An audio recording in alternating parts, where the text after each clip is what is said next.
spomeniško zaščitenem objektu na Gorkega 34 bi občani želeli medgeneracijski center, a zdaj je občina prostore oddala romski gostilni. Nismo mi taki tukaj in mi nismo proti nobenim Romom, ker imamo 3 bloke tukaj. Nismo proti gostilni. V mestni četrti Magdalena bo to res že 10. gostilna, a tovrsten protest je prvi. To se mi zdi sramotno, da prvi zbor v zgodovini mestne občine Maribor, ki je sklican na tak način, je sklican na rasistični podstati. To lahko ugotovimo.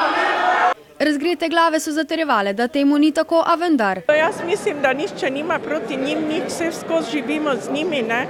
Ampak da bi mogoče res nekam na periferijo in dali, ne? Naše, čuješ, naša delavska teče je na ulico! Če mi ne bomo hodili na ta lokal, bodo prihajali Romi iz Ljubljane, Celja in mi bomo vdihavali zrak avtomobilov v tem okolju, a kaj bomo imeli od tega?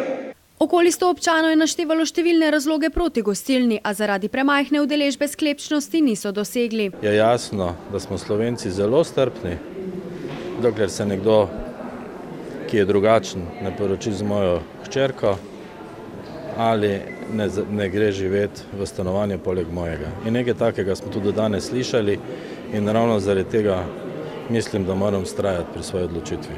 Če smo po socialam, govorijo Romi, da so socialne težave.